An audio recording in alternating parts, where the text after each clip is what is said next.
تو میں نے اپنے حضرت سے کہا کہ حضور سارے دکھ کٹھے ہی آ گئے، کیا کیا جائے؟ تو آپ فرمانے لگے بڑے خوش نصیب ہو، جوانی میں اللہ نے دکھ دے دیے، بڑھاپے میں آئے تو برداشت نہیں ہوتے، یہ تو بڑے وقت پہ آ گئے، شکر ادا کرنا چاہیے، اس زمانے میں برداشت نہیں ہوتے، اب آسانی ہے، ان کو برداشت کرو، ہمت کرو۔ حضرت یونس علیہ السلام کی دوستی ہوگی حضرت جبریل امین سے، تو جناب جبریل ملنے آئے، حضرت یونس علیہ السلام فرمانے لگے جبریل میرا دل کرتا ہے مجھے اس بندے کی ملاقات کرا جو اللہ کا سب سے زیادہ عبادت گزار بندہ ہے۔ حضرت جبریل امین لے گئے دور دور فلسطین کے علاقے میں، اور لے جا کر ایک بندے سے ملاقات کرائی جس کی دونوں آنکھیں بھی کوئی نہیں تھی، دونوں بازو بھی کوئی نہیں، دونوں پیر بھی کوئی نہیں، اور اس بندے کی زبان پر لفظ بڑا کیا جاری تھے، یا اللہ تیرا شکر ہے، یا اللہ تیرا، بول کے کہیے یا اللہ تیرا، اے اللہ تیرا شکر ہے، شکر شکر کر رہا تھا۔ حضرت جناب سیدنا یونس علیہ السلام کہنے لگے میں نے تجھے عبادت گزار کو ملانے کو کہا تھا، تو کہاں لے آیا؟ حضرت جبریل کہنے لگے یونس یہ ہر چیز جانے کے باوجود اپنے رب کی رضا پہ راضی ہے، اس وقت دنیا میں نبیوں کے بعد جس سے اللہ سب سے زیادہ پیار کر رہا ہے وہ یہی بندہ ہے، یہ اپنے رب کی رضا پہ راضی ہے، مانا کہ جب اس حال میں راضی ہے تو بس ٹھیک ہو گیا، ٹھیک ہو گیا، وصل اچھا ہے نہ فراق اچھا ہے، بس جس حال میں محبوب رکھے وہی حال اچھا ہے، بس جس حال میں انہوں نے رکھا بات ٹھیک ہو گئی۔ اس میں اب انسان شکوا کرتے پھرے کہ یہ کس طرح ہے وہ کس طرح، اپنے آپ کو مطمئن رکھا۔ میرے بھائی یاد رکھیں آزمائشیں تکلیفیں آپ کو بڑا کرنے کے لیے آتے ہیں، ہم آزمائش کو برا جانتے ہیں، دکھ کو برا جانتے ہیں، دکھ تو بڑے پیارے ہوتے ہیں، یہ رونے کا سلیقہ سکھاتے ہیں، یہ اللہ کو منانے کا طریقہ سکھاتے ہیں، یہ مسجد میں جانے کا، وہ جو سکھی بندہ ہے نا سکھی، مجھے ایک صاحب کہنے لگے دو قسم کے لوگ مدینے سے آتے، مدینہ شریف پوچھنے لگے، کہنے لگے حضرت جی دو قسم کے بندے ہیں، کچھ واپس جاتے ہوئے تڑپ رہے ہیں، کچھ تصویریں کھینچ رہے ہیں رخصتی کے وقت، فرق کیا ہے؟ تو میں نے کہا وہ جو تصویریں کھینچ رہا ہے وہ امیر آدمی ہے، اسے پتا ہے کہ میں پھر ٹکٹ لے لوں گا مہینے کے بعد پھر آ جاؤں گا، اور یہ مدینہ چھوڑتے ہوئے تڑپ رہا ہے یہ کوئی غریب ہے، یہ کہہ رہا ہے پتہ نہیں دوبارہ موقع ملے کہ نہ ملے، یہ دکھی ہے، یہ آزمائش میں دکھی سکھی بندہ تو مکے جا کے نہیں روتا، وہاں بھی کھڑا ہے ڈٹ کے کھڑا، دکھی کوئی نہیں تو روئے کیسے، روئے کیسے؟ دکھیے دی گل دکھیا ہی جانے، دکھیے دی گل، کیا خوبصورت لفظ ہے میاں صاحب کی، اور لفظوں میں حسن دیکھے کہنے لگے دکھیے دی گل اے دکھیا ہی جانے تے سکھیے نو کی خبراں، تے یار جنہاں دے موت نے مارے روندے نہیں تک تک قبراں۔ یہ مشکل مرحلہ ہوتا ہے، جب انسان تکلیف میں ہوتا ہے پھر اسے احساس ہوتا ہے، اور تکلیف والے کو ہی تکلیف والے کی تکلیف کا احساس ہوتا ہے۔ جب آپ کو اللہ مشکل دیتا ہے تو سمجھ لے رب آسانی دینا چاہ رہا، جب تیز دھوپ آتی ہے تو سمجھ لے اللہ گرم ہوا گزار کے ٹھنڈی بارش برسانا چاہ رہا، اور جب چاروں طرف سے گھٹن ہو، پنجابی میں کہتے ہیں گمہ لگ جائے، تو پھر سارے بول کے کہتے ہیں اب جو طوفان آئے گا وہ سخت ہی آئے گا۔ کمزور باتیں کرنی چھوڑ دیں، مایوسی کے جملے اپنی زندگی سے نکال دیں، ہم مسلمان ہیں، آپ بیمار ہو گئے ہیں تو یہ بھی خدا کا فضل ہے، گناہ معاف ہوں گے۔ اگر اللہ تعالیٰ نے فقیر بنا دیا، غریبی آ گئی ہے تو یہ بھی فضل ہے، امیروں سے پہلے جنت میں جائیں گے۔ اگر اللہ تبارک و تعالیٰ نے کسی جگہ آپ کو مکان نہیں دیا اور دوسرے کو دے دیا ہے تو آپ وہ لوگ ہیں جو عظیم سنت ادا کر رہے ہیں سیدنا بلال حبشی کی۔ اگر کسی جگہ کوئی کمزوری آ گئی ہے، کوئی پیچھے رہ گئے ہیں تو یہ خدا کا فضل ہے، اللہ تعالیٰ نے چاہا ہمارے لیے جو فیصلہ تو ہم اس پہ راضی ہیں۔ لیکن اپنی زندگی میں اور شکوے اتنے بڑھا لیے ہم نے، اتنے بڑھا لیے کہ لوگوں سے شکوے کرتے کرتے رب رسول سے بھی شروع کر دیے۔ غلام بھی کبھی شکوہ کرتا ہے، آقا کا بھی شکوہ ہوتا ہے، بندہ بھی کبھی شکوہ کرتا ہے، رب کا بھی شکوہ ہوتا ہے، یہ بھی کبھی ہوتا ہے۔ آپ نہ مانے پر یہ شکوہ ہے کہ میں بڑے ڈاکٹروں کے پاس گیا ہوں آرام نہیں آیا، نہ مانے پر یہ شکوہ ہے میں نے کبھی کسی کو ستایا تو نہیں پر میرے حالات نہیں ٹھیک ہوتے۔ آپ نہ مانے پر یہ شکوہ ہے کہ فلانے کے پاس دولت زیادہ ہے، اس نے پتہ نہیں وہ آگے نکل گیا اور میں پیچھے رہ گیا، نہ مانے پر یہ شکوہ ہے۔ کس سے کر رہے ہو؟ رب رسول سے؟ وہ آس بولے تے دی مہربانی آساں تے لاڈ ہی لڑاونے نے۔ کس سے شکوہ کر رہے ہو؟ خدا کے بندو، غلام غلامی کرتے ہیں تو شکوے کرتے ہیں کوئی؟ میں نے سنا ہے, مجھے پکا نہیں پتا, میں نے سنا ہے کہ ہوا تیز ہو تو جہاز کی سپیڈ لوگ بڑھا دیتے ہیں. مخالف سمت اگر ہوا تیز ہو تو جہاز کی سپیڈ, یعنی وہ اگر تیز چل رہی ہے تو ادھر سے بھی تیز چلے گی تو اس کا سینہ ذرا جلدی چیرا جائے گا اور آگے بڑھے گی. صبر اور استقامت, اگر آپ نے زندگانی میں آگے بڑھنا ہے تو ان دو چیزوں کا وجود آپ کے ساتھ ہونا بڑا ہی ضروری ہے. ہمارے مزاجوں میں بڑی جلدی بے صبری آ جاتی ہے, پائے سے بات نہیں ہوتے, کسی بات میں ٹھہراؤ نہیں ہوتا, طبیعت کے اندر وہ والا مزاج نہیں ہوتا جو انسان کو آگے لے کے چلتا ہے, جو اس کو آگے بڑھاتا ہے. اگر آپ نے آگے بڑھنا ہے تو پھر ذرا آپ میں کے مزاج میں ٹھہراؤ ہونا چاہیے, پھر ذرا تھوڑا سا سکون ہونا چاہیے. میرے رسول کریم علیہ السلام کی خدمت میں ایک شخص نے عرض کیا تھا, یا رسول اللہ صلی اللہ تعالی وسلم, مجھے کوئی ایسی نصیحت کر دے کہ پھر مجھے کسی اور سے پوچھنے کی ضرورت نہ رہے. تو حضور نے ایک ہی جملہ کہا, فرمایا جب تو نے کہا نا کہ اللہ میرا رب ہے, پھر ڈٹ جا, پھر اس پہ ڈٹ جا, پھر کھڑا ہونا سی. جب آپ میں استقامت ہوتی ہے, صبر ہوتا ہے, دیکھیں حالات جب بگڑے تو انہیں صحیح ہونے میں ٹائم لگتا ہے کہ فوراً ٹھیک ہو جاتے ہیں. آپ بیمار ہو گئے, تکلیف ہوئی, کوئی آپ کو بیماری لگ گئی, آپ ڈاکٹر صاحب کے پاس گئے, انہوں نے آپ کو دیکھا, ٹریٹمنٹ کی, پھر دوائیاں لکھی, پھر انہوں نے آپ کو کہا کہ آپ کو 1 ہفتہ یا 1.5 ہفتہ دوائی کھانی ہے. یہ ایک شربت کی شیشی ہے, یہ ایک بوتل ہے, یہ ایک سیرپ ہے, 1 چمچ صبح 1 شام, اور پورا ہفتہ آپ نے استعمال کرنا ہے. اب آپ تو کہہ رہے تھے کہ میں نے ابھی ٹھیک ہونا ہے گھنٹے کے بعد, تو سارا نہ پی لوں, سیرپ سارا نہ پی لوں ابھی, اور 1.5 ہفتے کی دوائی ابھی نہ کھا لوں, تھوڑی تھوڑی کر کے بھی تو کھانی ہے نا, ساری کٹھی نہ کھا لوں, ہو جائیں گے ٹھیک؟ کیا خیال ہے آپ کا؟ نہیں ہوں گے. کیوں؟ اس لیے کہ جس ترتیب سے ڈاکٹر نے آپ کو بتلایا ہے, آپ کا وجود اسی ترتیب سے اسے قبول کرے گا.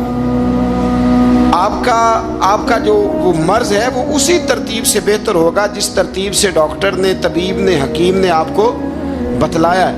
اسی مرتب ترتیب سے آپ نے اس کو دوا کو استعمال کرنا ہے, تو اسی ترتیب سے وہ سارے معاملات ٹھیک ہوں گے. اب آپ کا تو منشا تھا کہ میں نے سویرے فوراً اٹھنا ہے اور میں نے دوا کھانی ہے تو میں نے فٹافٹ ٹھیک ہو جانا ہے, تو بھئی یہ آپ کی منشا تو ہے, لیکن حکمت کا تقاضا یہ نہیں ہے. حکمت کا تقاضا یہ ہے کہ آپ کو 1 گولی کھانی ہے, 1 چمچ سیرپ کا پینا ہے, آپ کو مناسب پرہیز کرنا ہے, اس کے بعد جا کے آپ کی طبیعت ٹھیک ہوگی. لیکن اگر آپ کا یہ پروگرام بن گیا ہے کہ نہیں میں نے تو شام کو ہی ٹھیک ہونا ہے, تو یہ ممکن ہے نہیں ہے. اس کے لیے آپ کو ذہنی طور پر تیار ہونا چاہیے. آپ کو سمجھنا چاہیے کہ بہت ساری چیزیں ایسی ہوتی ہیں جنہیں وقت دینا پڑتا ہے, بہت سارے حالات ایسے ہوتے ہیں جنہیں ٹائم دینا پڑتا ہے, وہ اپنے وقت پر جا کے چیزیں درست ہو جاتی ہیں. لیکن ہم چاہتے ہیں کہ ہم ابھی کریں, سویرے کریں, شام کریں. وہ کئی دفعہ صحیح کرنے کی بجائے ماحول کو ہم خراب کر لیتے ہیں. انہیں وقت دیں, انہیں ٹائم دیں, انہیں موقع دیں. لیکن جو بندہ صبر ہی نہ کر پائے, جو صبر ہی نہ, جو کہ جی بڑی دور سے آیا ہوں, بڑی دیر ہو گئی, بڑا ٹائم ہو گیا, کب جا کے مسئلہ حل ہوگا, وہ جو آپ نے بتایا تھا وہ تعویذ کب اثر کرے گا, وہ دعا کب قبول ہوگی, وہ فلانا معاملہ کب, بھئی یہ ڈیٹ تو آپ کو رب رسول ہی دے سکتے ہیں. بندہ تو کوئی اطلاع ہی دے گا, پیغام ہی دے گا, دعا ہی کرے گا. اگر زندگی میں حوصلہ ہی نہیں ہوگا, اگر آپ کو یہ قرار ہی نہیں آئے گا, ٹھہرنا ہی نہیں آئے گا کسی میدان میں. دیکھیں کچھ ایسی اذیتیں ہوتی ہیں جو اذیت ناک ہوتی ہیں, لیکن اگر غلامی میں آ جائے نا آپ, تو وہ اذیت ناک نہیں ہوتی, اس چبھن میں مزہ آنے لگتا ہے. کئی درد بھی مزیدار ہوتے ہیں, کئی درد بھی, کبھی زخم ٹھیک ہونے پہ آ جائے نا تو اسے چھیڑو تو مزہ آتا ہے, اس لیے کہ کچھ درد بھی مزیدار ہوتے ہیں. آتش سے کسی نے کہا تو روتا بڑا ہے, اس نے کہا محبوب کی یاد میں تڑپتا ہوں, ابھی تو 1 دل ہے, میرے تو خواہش تھی کبھی 2 ہوتے نا تو صحیح کر کے تڑپتا. رب نے دل 1 بنایا, کہتا وہ مزہ دیا ہے تڑپ نے کہ میری آرزو ہے یا رب, میرے دونوں پہلوؤں میں دل بے قرار ہوتا. درد میں بھی مزہ ہے, پر شرط یہ ہے کہ لوگ درد میں بھی جینا سیکھیں. ہم نہ آرام میں جینا چاہتے ہیں, پنکھے کے نیچے جینا چاہتے ہیں. کاش کہ ہمیں صحرا میں بھی نیند کا مزہ لینے کا طریقہ آئے. پھر زندگی کے سارے راستے آسان ہیں, پھر اقرا بھی مشکل نہیں. لیکن چونکہ حوصلہ نہیں, صبر نہیں, وہ والا قرار نہیں جو ایک مسلمان سے رب رسول کا مطالبہ ہے. حدیبیہ کے موقع پہ نا نبی پاک صلی اللہ علیہ وسلم نے جو شرطیں کافروں کے ساتھ طے کی تھی نا, حضور نے نور بصیرت سے کی تھی نا, تو انہی شرطوں نے پھر فتح کے باب کھول دیے. ان فتحنا لک فتحا مبینا. ایک شرط یہ تھی کہ اگر کوئی مسلمان مدینے سے مکے آئے گا تو مکے والے واپس نہیں کریں گے, رکھ لیں گے. پھر غور کریں, کوئی مسلمان اگر مدینے سے مکے آئے گا تو مکے والے واپس نہیں کریں گے. اور اگر کوئی بندہ مسلمان اپنے آقا کی مرضی کے بغیر مسلمان ہو جائے اور وہاں سے وہ مدینے آئے گا تو حضور پناہ نہیں دیں گے. تو میرے بھائی, محبوب کی طرف سے آنے والا نہ صرف سوکھ ہی نہیں قبول کرنا چاہیے, دکھ بھی قبول کرنا چاہیے, دکھ بھی قبول کرنا چاہیے. ہمارا یہ مسئلہ ہے کہ ہم نہ میٹھی میٹھی کے قائل ہیں, کڑوی کڑوی کے قائل نہیں. اگر وہ کبھی دکھ دے نا تو محبوب کا دکھ بھی سکھ سمجھ کے قبول کرو. ہاں, اس کی طرف سے کانٹا ہے کبھی تو اسے پھول سمجھ کے قبول کرو. وہ چبھے گا نہیں, انشاءاللہ مزہ ہی دے گا. وہ قبول تو کرو نا. تو اب حضرت ابو بصیر رضی اللہ تعالیٰ عنہ ایک صحابی تھے, ایک تو حضرت ابو جندل رضی اللہ تعالیٰ عنہ تھے نا, تو وہ تو حدیبیہ میں آ گئے. حضور مجھے لے جائیں, تو نبی پاک نے فرمایا میں نے وعدہ کر لیا ہے. ان کو بھی حضور نے واپس بھیج دیا. اور یہ بیچارے نا اپنے آقا کی جیل توڑ کے مکے سے بھاگ کے مدینے آئے. یا رسول اللہ مجھے قبول کر لے, میں بھاگ آیا ہوں. وہ بڑا ظلم کرتے ہیں, مارتے ہیں, تکلیف دیتے ہیں. وہ آئے تو ادھر سے نا اس کے مالک نے ایک دو بندے بھی بھیج دیے رکا دے کے کہ یا رسول اللہ آپ کا تو وعدہ تھا کہ آپ بندہ رکھیں گے نہیں. یہ آئے اور رکا بھی آ گیا. اب ذرا منظر کو سمجھیں. ہمارا تو یہ مسئلہ ہے کہ کہتے ہیں کہ میری 99 باتیں مانی ہیں, ایک نہیں مانی, لہذا میرا تعلق ہی کوئی نہیں. لیکن یہاں کیا کیفیت ہے, بندہ رو رہا ہے, تڑپ رہا ہے, حضور میں مار سے بچتا ہوا آیا ہوں, جیل توڑ کے آیا ہوں, مجھے قبول کر لیں. ادھر رکا آ گیا کہ آپ کا وعدہ تھا رکھیں گے نہیں. اب یہ کتنا مشکل مسئلہ ہے. لیکن رسول پاک علیہ السلام نے فرمایا ابو بصیر میں نے وعدہ کیا یار تجھے واپس جانا پڑے گا. ہوئے ہوئے ہوئے. لوگ تو کہتے ہیں نا کہ وہ پیر صاحب نے کہا تھا تو میرا کام نہیں ہوا, لہذا میری بیعت ہی گئی, چھٹی ہو گئی. ماحول ہی بڑا عجیب ہے.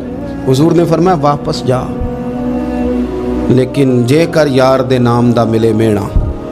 پھر انہوں چولی پا لئیے مینے نو, پنجے سٹیے نا. جے کر یار دے نام دا, سامنے والے نے تانا سمجھ کے دیا تھا پر یار کے نام کا تھا نا.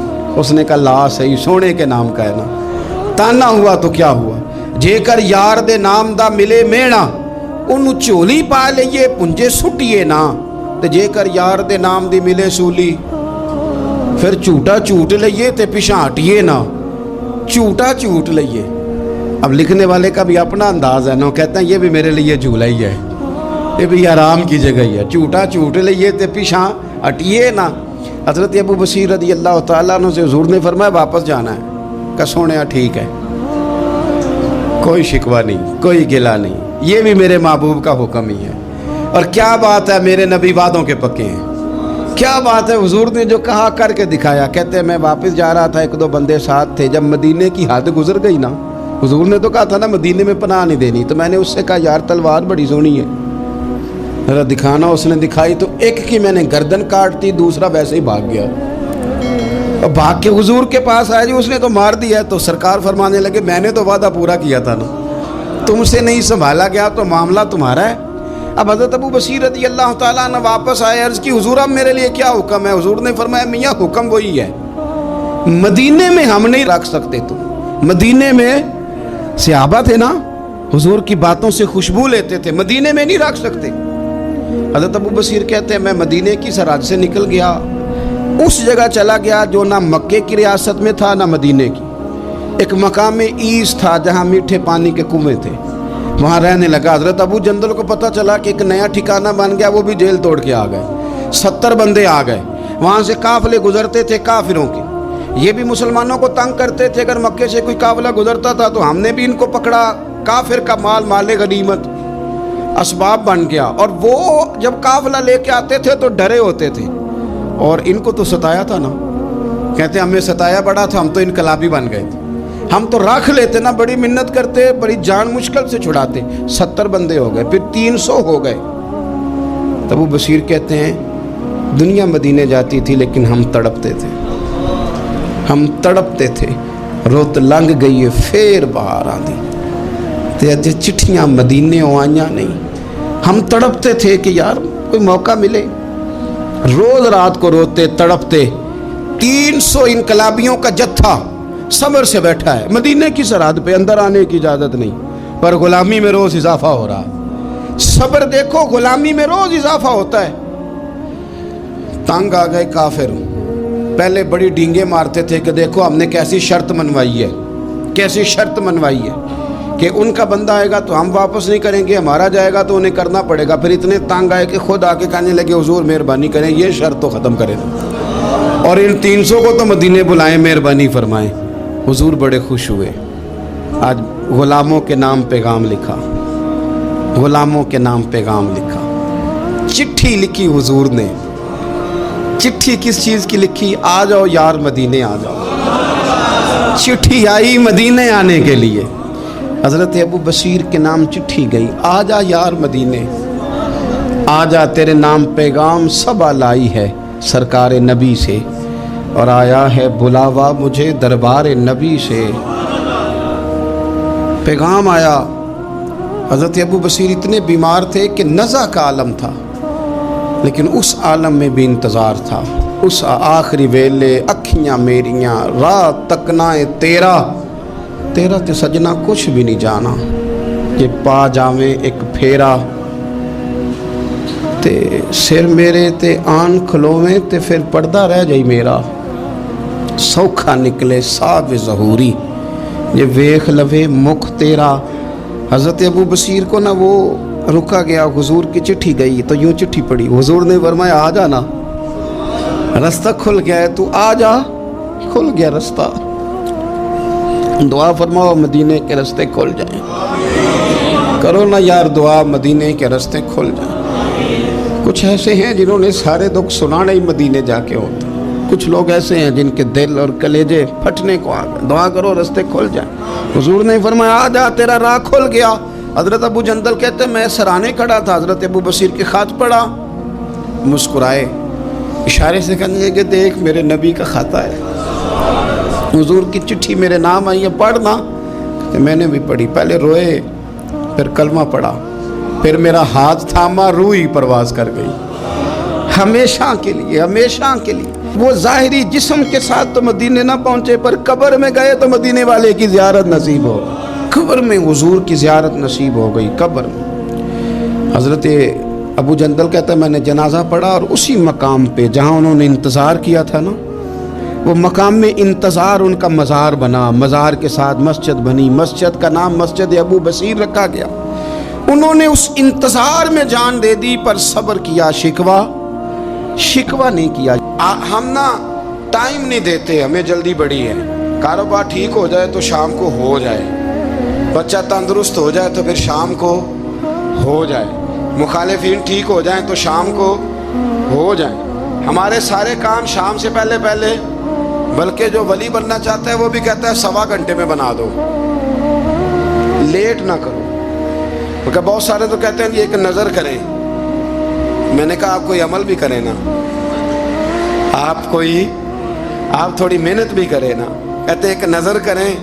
ہمارے درویش کہا کرتے تھے کہ آج کل مرید کہتے ہیں نہ نماز پڑھاؤ, نہ روزہ رکھاؤ, نہ وظیفہ کراؤ, نہ کوئی اور کام کراؤ, سانو ایویں ہی بخشاؤ. تو بھئی اللہ نے خود 5 نمازیں فرض کی ہیں, رمضان کے روزے فرض کیے ہیں, زکوٰۃ فرض. تو جب اللہ نے ذمہ داریاں لگائی ہیں تو پھر کون ہے جو بغیر ذمہ داریوں کے آگے جائے.